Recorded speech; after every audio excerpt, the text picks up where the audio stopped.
Hello guys. तो ये 12th का फर्स्ट चैप्टर का मेरा फर्स्ट लेक्चर है। अच्छा, क्या चैप्टर है? फर्स्ट 12th का फर्स्ट चैप्टर इलेक्ट्रो स्टैटिक्स है ना। इलेक्ट्रो स्टैटिक्स, यहाँ पे दो वर्ड्स हैं, एक इलेक्ट्रो एंड दूसरा स्टैटिक्स। इलेक्ट्रो किस बात को डिफाइन कर रहा है? इलेक्ट्रिक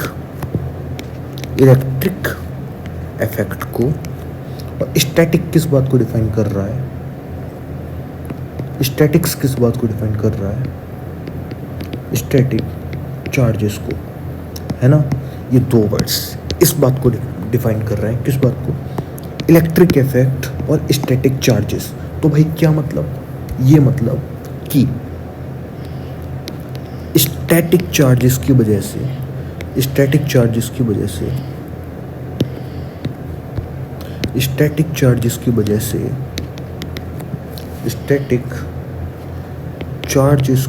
से जो इलेक्ट्रिक इफेक्ट होगा हम उसकी क्या करेंगे? स्टडी। तो अच्छा, तो अब हमारे पास एक क्वेश्चन आना चाहिए क्या कि स्टैटिक चार्ज क्या है भाई? क्या चीज़? स्टैटिक चार्ज क्या है? तो यहाँ पे अगर हम इसे देखें तो हम बचपन में हम क्या देखते थे? बचपन में हम ये करते थे कि एक ये पेन हुआ करता था हमारे पास। अब भी है क्या? यस, है ना, बिल्कुल। अच्छा, ये हमारे पास पेन हुआ करता था और पेन को हम बालों में रब करते थे। अब भी कर सकते हैं क्या? हाँ, कर सकते हो। तो बचपन में हम लोग क्या करते थे? बचपन में हम लोग पेन को, ये जो पेन है, पेन को हम बालों में रगड़ते थे, रब करते थे। और पेन को जब बालों में रब करते थे, रब करने के बाद ये जो हमने छोटे छोटे पीसेस किए हैं कागज़ के, ये कागज़ के छोटे छोटे पीस क्या होते थे? अट्रैक्ट किधर होते थे? पेन की तरफ अट्रैक्ट होते थे कि नहीं होते थे? होते थे, बिल्कुल होते थे। तो ये क्यों हुए? ये इसलिए हुए क्योंकि जब हमने पेन को बालों पे रब करा तो इलेक्ट्रॉन्स ट्रांसफ़र हुए, और ट्रांसफ़र होने की वजह से, इलेक्ट्रॉन ट्रांसफ़र होने की वजह से ये पेन क्या हो गया? ये पेन हो गया चार्ज। क्या हो गया? चार्ज कैसे? चार्ज ऐसे कि इस पेन पे चार्ज आ गए। जब चार्ज आ गए तो ये पेन चार्ज हो गया। चार्ज होने के बाद ये इसको क्या करने लगेगा? अट्रैक्ट। अब ये हम नेक्स्ट वीडियो में पढ़ेंगे कि ये न्यूट्रल कागज़ कैसा है? न्यूट्रल। कोई भी चार्ज है इस पे क्या? नहीं। ना इस पे पॉजिटिव है ना इस पे नेगेटिव है। कोई भी चार्ज है क्या? नहीं। ये न्यूट्रल है ना। तब भी इस पेन ने इसको क्या कर लिया? अट्रैक्ट। तो वो क्यों किया वो हम नेक्स्ट लेक्चर में पढ़ेंगे, है ना। कब पढ़ेंगे? नेक्स्ट लेक्चर में। तो इसने इसको अट्रैक्ट करा। ये हुआ क्यों? क्योंकि इस पेन पे चार्ज है। पेन क्या है? पेन पे कोई भी चार्ज आ सकता है। और पेन, जैसे अपन ने देखा है, अपन जब लाइट को संभाल रहे हैं, कुछ भी कर रहे हैं, ये क्या चार्ज को ट्रांसफ़र कर सकता है क्या? नहीं। इसके अंदर चार्ज ट्रांसफ़र हो सकते हैं क्या? नहीं। इसके सरफेस पे चार्ज रुक जाएंगे क्या? हाँ, इसके सरफेस पे चार्ज रुक सकते हैं। तो इसका मतलब क्या कि इसके सरफेस पे चार्ज रुक गए। इसका मतलब क्या? स्टैटिक चार्ज हो गए। चार्ज रुके हुए चार्ज, इस पेन पे रुके हुए चार्ज है ना, तो वो चार्ज हो गए। ये पेन ऐसे तो चार्ज हुआ है, ठीक। अब जब इस पेन पे चार्ज रुक गए, क्यों रुके? क्योंकि बालों से पेन के बीच में रब करने पे चार्ज आ गए। तो अब चार्ज ट्रांसफ़र तो हो नहीं सकते, इसलिए चार्ज इस पे रुके रह जाएंगे। तो ये न्यूट्रल कागज़ को अपनी तरफ क्या कर लेगा? अट्रैक्ट। अच्छा, और कोई एग्जांपल है? जैसे देखो, ये क्या है? बलून है, गुब्बारा है। जब इस गुब्बारे को तुम बालों पे अपने रब करोगे, ठीक है, इस गुब्बारे को तुम अपने बालों पे क्या कर रहे हो? रब कर रहे हो। रब करने के बाद क्या हो रहा है? ये बलून तुम्हारे बालों से क्या ले रहा है? इलेक्ट्रॉन्स ले रहा है, ठीक है। तो तुम्हारे बालों से इलेक्ट्रॉन्स चले गए, ठीक। कौन चले गए? इलेक्ट्रॉन्स। प्रोटॉन्स तो कभी जाते नहीं हैं, है ना। प्रोटॉन्स कभी जाते हैं क्या? नहीं। हमेशा इलेक्ट्रॉन ट्रांसफ़र करते हैं ना।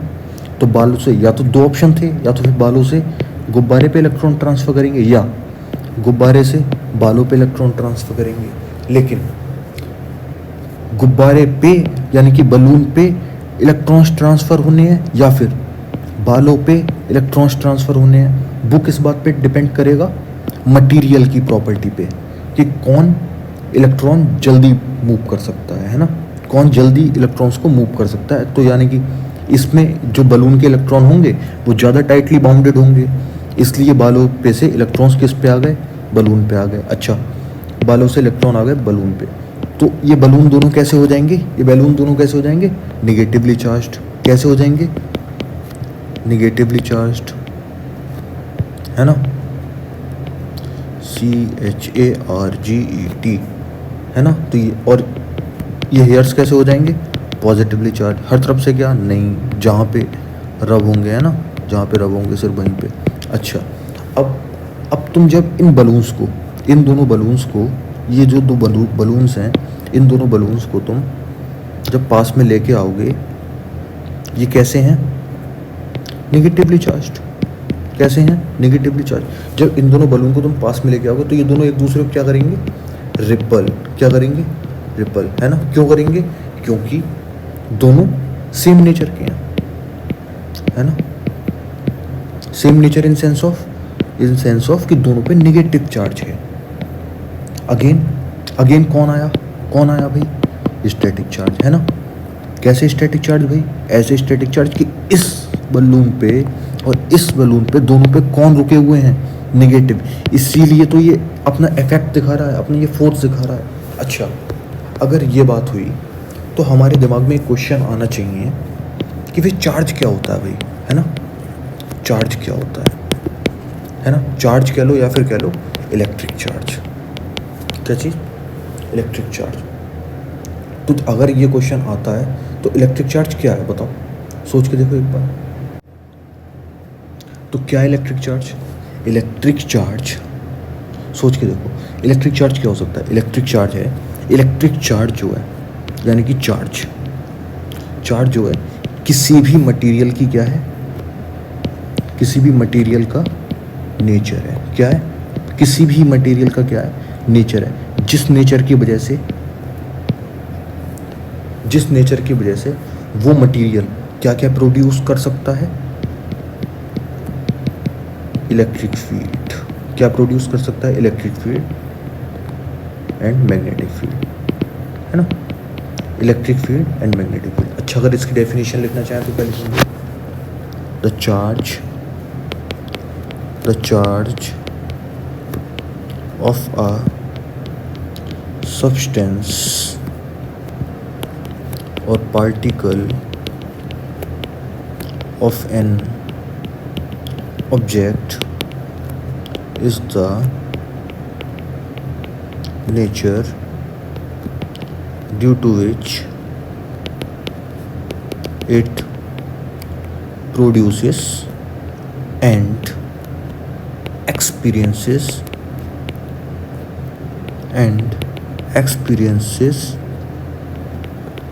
electric and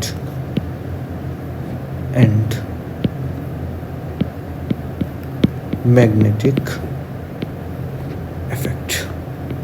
electric and magnetic effect.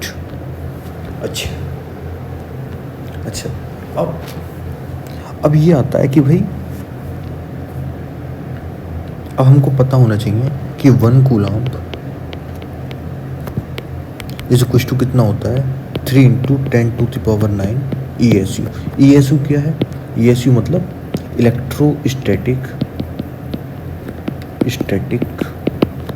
Unit. Electrostatic unit, ठीक है। ठीक, डायमेंशन क्या होगी? Dimension of charge. अच्छा, डायमेंशन क्या होगी? वैसे सोच के देखना, ये पता है क्या? I इज इक्वल टू कितना होता है? dq/dt, है ना। तो I × dt is equal to dq। तो चार्ज की डायमेंशन क्या होगी? डायमेंशन इसकी हो गई, मास है क्या? नहीं। लेंथ है क्या? नहीं। टाइम है क्या, हाँ कितना 1, और साथ में कौन है, करंट, करंट की I1 लिख लो या फिर A1 लिख लो, है ना, ठीक है। अच्छा अब हम आगे बढ़ते हैं, आगे बढ़ते हुए हम देखते हैं कि भाई क्या चीज़, ओ कुछ और भी देखो, कुछ और भी समझो। अभी हमने एक ये देखा था, हमने क्या देखा था, ये है जैसे ये बलून था, ये बलून था, इस पे नेगेटिव चार्ज आया, लेकिन हमको ये समझना है ये बलून को रब करने से पहले, ये बलून जब रब नहीं था तो क्या था, न्यूट्रल था क्या, हाँ न्यूट्रल मतलब ये कि इस बैलून पे रब करने से पहले जितने प्रोटॉन्स हैं उतने ही क्या हैं, इलेक्ट्रॉन्स, 1 2 3 4 5 6 7, 1 2 3 4 5 6 7, है ना, जितने इलेक्ट्रॉन्स हैं उतने ही प्रोटॉन्स, तो number of electrons is equal to number of protons, है ना, तभी तो ये क्या है, तभी है ये न्यूट्रल, है ना। रब करने के बाद क्या हुआ कि भाई ये हुआ, हमारे बाल भी न्यूट्रल थे, बलून भी न्यूट्रल था, रब करने के बाद क्या हुआ, बालों से मान लो 5 इलेक्ट्रॉन आ गए, बालों से 5 इलेक्ट्रॉन आ गए, बालों से कितने इलेक्ट्रॉन आ गए, 5 इलेक्ट्रॉन आ गए बलून पे, किस पे, बलून पे, मान लो बालों से 5 इलेक्ट्रॉन आ गए बलून पे, ठीक, तो ऐसे मतलब नंबर तो बहुत बड़ा होगा, लेकिन एक मान के चलो कि बालों से 5 इलेक्ट्रॉन आ गए बलून पे, ठीक, तो इस बलून पे मान लो 5 इलेक्ट्रॉन आए, तो बालों पे कितने इलेक्ट्रॉन की कमी हो गई, 5 इलेक्ट्रॉन की, तो कितने प्लस उस पे 5, बलून पे कितने प्रोटॉन्स ज़्यादा हो गए 5, तो बलून पे कितने इलेक्ट्रॉन्स प्लस कितने नेगेटिव चार्ज बनाओगे 5, नहीं आया समझ में, ये होता है, ठीक है। अच्छा अब हमारे सामने आता है जो मेन क्वेश्चन आता है, वो क्या आता है, properties of charge, properties of charge.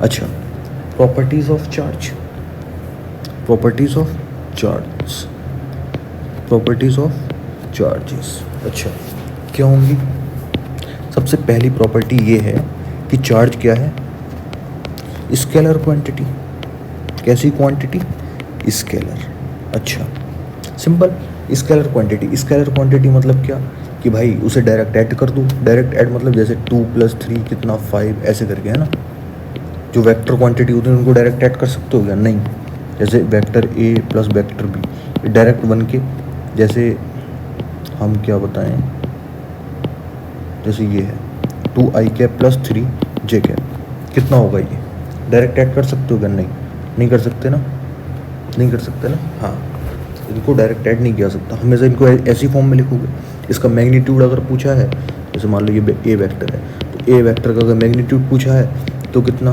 √2 का स्क्वायर + 3 का स्क्वायर, है ना, अगर इसकी डायरेक्शन पूछी है तो डायरेक्शन कैसे बताओगे, मान लो tan थीटा करके बताते हैं ना, ऐसे, है ना, अगर ऐसे, ये कितना है 2, ये कितना है 3, तो अगर ये थीटा है तो tan थीटा कितना होगा, अगर ये थीटा है तो tan थीटा कितना होगा 3/2, है ना, परपेंडिकुलर अपॉन बेस। अच्छा अब इसकी सेकंड प्रॉपर्टी क्या है, स्केलर क्वांटिटी हो गया कि स्केलर क्वांटिटी है, क्या है, चार्ज एक scalar quantity, charge is a scalar quantity. अच्छा अब कितने टाइप्स के होते हैं, 2 टाइप्स, कैसे भाई 2 टाइप्स, पॉजिटिव या फिर नेगेटिव, पता होना चाहिए, क्या पता होना चाहिए कि मास ऑफ पॉजिटिवली चार्ज्ड ऑब्जेक्ट, जो पॉजिटिवली चार्ज्ड ऑब्जेक्ट होगा उसका मास नेगेटिवली चार्ज्ड ऑब्जेक्ट से क्या होगा, कम होगा। क्यों कम होगा भाई, क्यों कम होगा, mass of positively charged object का mass of positively charged object का जो मास होगा वो नेगेटिवली चार्ज्ड ऑब्जेक्ट से क्या होगा, कम। यानी कि नेगेटिव चार्ज है, जैसे मान लो ये दो ऑब्जेक्ट हैं, एक ऑब्जेक्ट ये, एक ऑब्जेक्ट ये, इन दोनों को हमने क्या करा, रब करा। इस पे कौन आ गए, नेगेटिव, इस पे कौन आ गए, पॉजिटिव, ठीक, क्योंकि इलेक्ट्रॉन यहाँ से यहाँ चले गए। तो अब प्यारे बच्चों ये बताओ, इस पे कौन आ गए, नेगेटिव, इससे कौन चले गए, नेगेटिव, है ना। तो नेगेटिव यहाँ से यहाँ चले गए, तो यहाँ पे नेगेटिव, यहाँ पे चार्जों की संख्या बढ़ गई, यहाँ पे चार्ज की संख्या घट गई, है ना। तो यहाँ पे इलेक्ट्रॉन्स का चार्ज बढ़ गया ना, यहाँ पे इलेक्ट्रॉन्स बढ़ गए, यहाँ से इलेक्ट्रॉन्स कम हो गए। तो जहाँ इलेक्ट्रॉन्स कम हुए वहाँ का मास, जहाँ इलेक्ट्रॉन कम हुए वहाँ का मास m1, जहाँ इलेक्ट्रॉन ज़्यादा हो गए वहाँ का मास m2। तो दोनों में किसका मास ज़्यादा हो जाएगा, जहाँ इलेक्ट्रॉन्स आ गए, है ना। इसीलिए क्या कहते हैं कि नेगेटिवली चार्ज्ड ऑब्जेक्ट का मास हमेशा क्या होगा, ज़्यादा होगा। नहीं आया क्या समझ में, आ गया। अच्छा, अब सबसे इम्पोर्टेंट क्या, अब सबसे इम्पोर्टेंट इसकी प्रॉपर्टी है, चार्ज इज कंजर्व्ड। भाई चार्ज इज कंजर्व्ड क्या है, चार्ज इज कंजर्व्ड ये है कि भाई अगर हम कोई आइसोलेटेड सिस्टम ले लें, कौन सा सिस्टम बच्चों, आइसोलेटेड। अब जब हम आइसोलेटेड सिस्टम ले लेंगे, जैसे मान लो एक बीकर है या कुछ भी मान लो, ये एक बर्तन है, ठीक, इसके अंदर ऐसे करके मटेरियल को हम ऐसे करके लगा दें,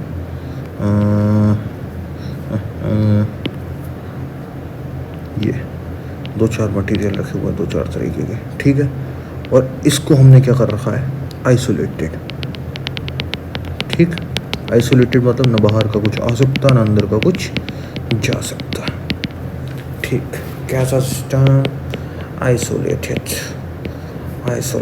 सिस्टम। अच्छा, आइसोलेटेड सिस्टम है अब ये।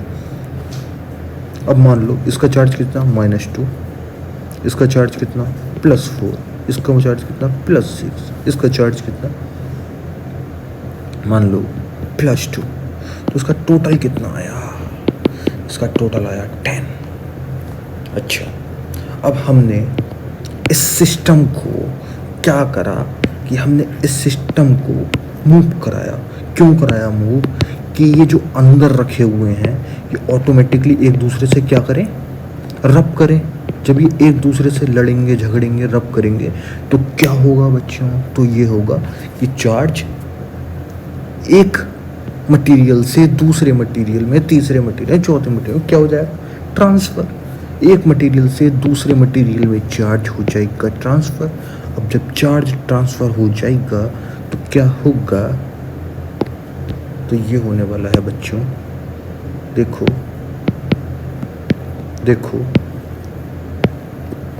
ये है ना, ये हमने बॉक्स किस लिए लगाया, ये बॉक्स है इसे आइसोलेटेड करने के लिए, क्या करने के लिए, आइसोलेटेड करने के लिए।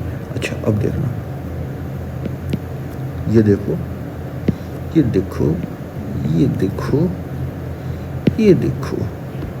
अब मान लो इस पे बना -4, इस पे बना +4, इस पे बना 18, इस पे बना -8। अच्छा, अब देखना, तो अब भी टोटल कितना 10। इसी का मतलब तो है कि चार्ज को ना तो तुम बना सकते हो ना उसको तुम ख़त्म कर सकते हो। चार्ज ना और भी चार्ज ना तो क्रिएट किया जा सकता है ना ही डिस्ट्रॉय किया जा सकता है ना, ठीक। तो चार्ज को ना तुम बना सकते हो, ना तुम क्रिएट कर सकते हो, ना उसको डिस्ट्रॉय कर सकते हो। तो total charge in an isolated system, total charge in an isolated system क्या है, रिमेन्स कांस्टेंट। ओके, ठीक। अब प्यारे बच्चों, अब देखो सिंपल, अब तो कुछ है ही नहीं। अब देखो 4th, charge is quantized, charge is quantized इसका मतलब क्या है? इसका मतलब ये है कि चार्ज हमेशा किसकी फॉर्म में होगा? क्वांटम की फॉर्म में। क्वांटम मतलब क्या? कि जैसे मान लो चार्ज हमेशा किसकी फॉर्म में होने वाला है? जैसे 1 charge, 2 charge, 5 charge, 10 charge, 20 charge, 50 charge, 1 charge, 2 charge, English में वो English 1 charge, 2 charge, 3 charge, 5 charge, 50 charge, 100 charge, 200 charge, इस फॉर्म में। ऐसे नहीं होगा कि 1/2 चार्ज, मतलब आधा चार्ज, सवा चार्ज, पौना चार्ज, ये नहीं होगा, है ना। तो क्या होने वाला है? Q number of charge will be equal to, है ना, क्या होगा? ऐसे। तो जहां पे n क्या है? n है नंबर ऑफ चार्ज। क्या n जो है वो क्या है? इंटीजर। आया समझ में? नंबर ऑफ चार्ज हमेशा क्या होंगे? इंटीजर फॉर्म में। बस इतना ही कि चार्ज क्वांटाइज्ड है। उसका मतलब क्या है? उसका मतलब ये है कि चार्ज हमेशा किसकी फॉर्म में होगा? जो नंबर ऑफ चार्ज होंगे वो कैसे होंगे? इंटीजर। इंटीजर मतलब 1 2 3 4 5 6 7 8 9 10 ये, ठीक है। प्लस माइनस समझ गए होगे, ठीक। कि पॉजिटिव भी हो सकता है, निगेटिव भी हो सकता है, इसकी कोई गारंटी नहीं ले सकता मैं। 1 electron is equals to 1.6 into 10⁻⁻19 coulomb. यही होता है ना, यानी कि 1 इलेक्ट्रॉन का कितना चार्ज होता है? 1.6 इंटू 10⁻⁻19 कूलम्ब्स, है ना। कूलम्ब्स, इतना कूलम्ब्स होता है। अच्छा, 4th हो गया। अब हम पढ़ेंगे 5th।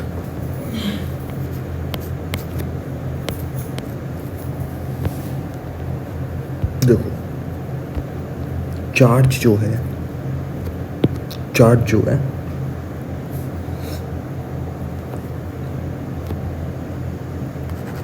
चार्ज हमेशा मास से रिलेटेड रहेगा। किससे रिलेटेड? मास से रिलेटेड, है ना। चार्ज किससे रिलेटेड रहेगा? मास से रिलेटेड। इसका मतलब क्या है? चार्ज मास से रिलेटेड रहेगा, इसका मतलब क्या है? इसका मतलब ये है कि charge does not exist without mass. मतलब ये कि जिसका मास नहीं होगा उसका क्या चार्ज होगा? क्या? नहीं। जहाँ मास नहीं वहाँ चार्ज होगा? क्या? नहीं। लेकिन हर मास वाली चीज़ का चार्ज हो ये ज़रूरी नहीं है। हर मास वाली चीज़ का चार्ज हो ये ज़रूरी नहीं है। क्या ज़रूरी नहीं है? कि हर मास वाली चीज़ का चार्ज हो। जैसे क्या? जैसे क्या है? एग्जाम्पल के लिए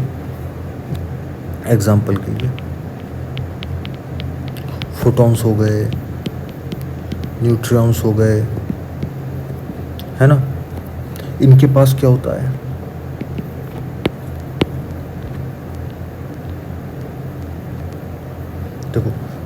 देखो फोटॉन्स, न्यूट्रॉन्स, इनका मास होता है क्या? लगभग नेग्लिजिबल होता है ना। नहीं। तो इनका चार्ज होगा क्या? नहीं, ठीक है। और जिनका मास नहीं है उनका तो चार्ज होगा ही नहीं, ठीक है। लेकिन हर मास वाली चीज़ का चार्ज हो ये ज़रूरी नहीं है। लेकिन जिसका भी चार्ज होगा, जिसका भी चार्ज होगा, क्या? जिसका भी चार्ज होगा उसका मास होगा क्या? हाँ, ठीक है। जिसका भी चार्ज होगा उसका मास होगा क्या? हाँ। लेकिन हर मास का चार्ज हो ये ज़रूरी है क्या? नहीं आया क्या? आ गया क्या? ओके। अब देखो 6th, इसकी 6th प्रॉब्लम सिंपल है। Like charge, unlike charge. Like charge कैसा फोर्स देते हैं? बताओ भाई। रिपल्सिव, है ना। जब लाइक चार्ज आएंगे तो चार्जेस क्या होंगे? रिपल। और अनलाइक चार्ज अगर आ रहे हैं तो चार्जेस क्या होंगे? क्या होंगे भाई? अट्रैक्ट। क्या होंगे? अट्रैक्ट। अच्छा, सिंपल है, इसमें तो कोई फंडा नहीं है। लाइक चार्ज रिपल करते हैं, अनलाइक चार्ज अट्रैक्ट करते हैं। अच्छा, कितनी प्रॉपर्टीज हो गई? 6। 7th प्रॉपर्टी देखो, देखो भाई क्या है? इज, ये क्या? Is unchanged in the context of relativity, है ना? is unchanged in the context of relativity, is unchanged in the context of relativity। इसका मतलब क्या है? is unchanged in the context of relativity, इसका मतलब क्या है? इसका मतलब ये है कि चार्ज जो है ना, वो रेफरेंस सिस्टम पे, चार्ज जो है वो रेफरेंस सिस्टम पे डिपेंड नहीं करेगा। इसका मतलब क्या है? इसका मतलब ये है कि किसी भी सिस्टम की स्पीड कितनी भी हो, है ना? इसका मतलब क्या है कि किसी भी सिस्टम, यानी कि चार्ज की जैसे स्पीड जो भी हो ना, चार्ज उस चीज पे डिपेंड करेगा क्या? नहीं। Charge of an object does not change, है ना, वॉट एवर इट्स स्पीड। लेकिन स्पीड कुछ भी हो, चार्ज कभी चेंज होगा क्या? नहीं। इसका मतलब तो यही हो गया। लेकिन क्या ये बात हमको पता है कि चार्ज तो नहीं, लेकिन स्पीड पे कौन डिपेंड करता है? मास तो डिपेंड करता है। अगर हम स्पीड बढ़ाते हैं तो मास क्या हो जाएगा? बढ़ जाएगा। कैसे भाई? मास कैसे बढ़ गया भाई? अच्छा, क्या प्यारे बच्चों ने ये देखा है?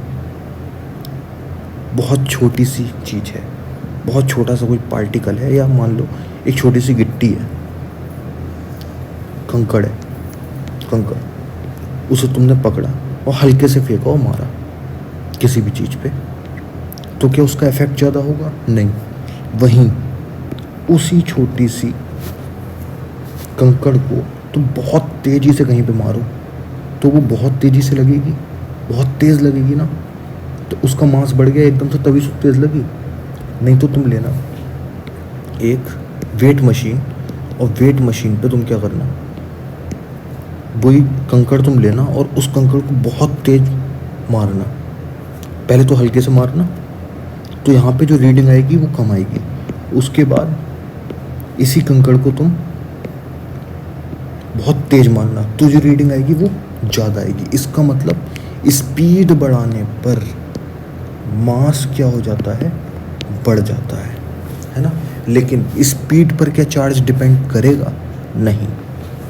ओके, कितना होगा? 7। अब हमारा लास्ट पॉइंट जो कि बहुत ही अच्छा है, क्या? देखो, अब चार्ज ऐसे आते हैं, कैसे?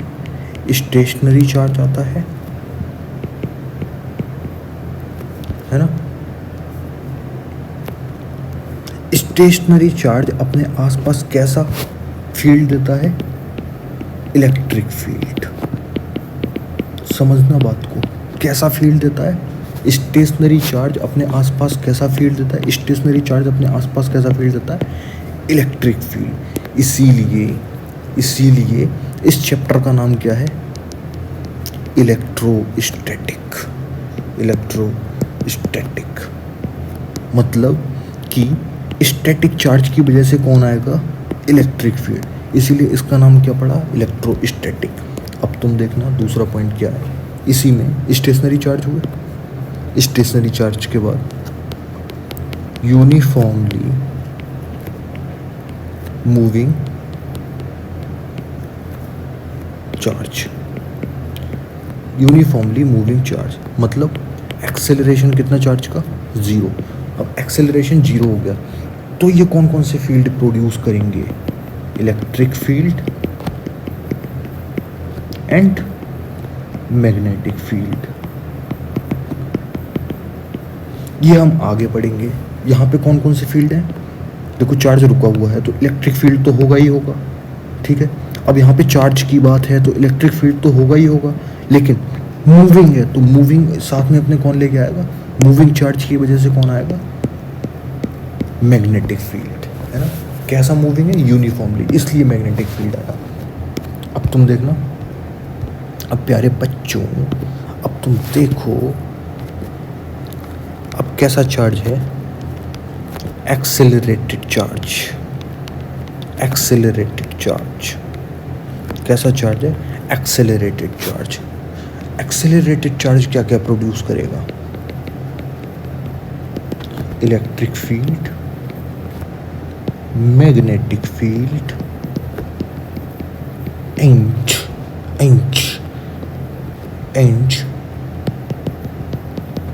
Electromagnetic waves. अच्छा, इलेक्ट्रोमैग्नेटिक वेव्स, ये सबसे पहला चैप्टर इसीलिए हमारा यह है क्योंकि हमें स्टैटिक चार्ज का बनना है, ये इलेक्ट्रोस्टैटिक। बाकी ये दो जो आएंगे वो हम आगे पढ़ेंगे आगे के चैप्टर्स में, है ना। एंड थैंक यू, यहाँ पे हमारा ख़त्म होता है ये लेक्चर।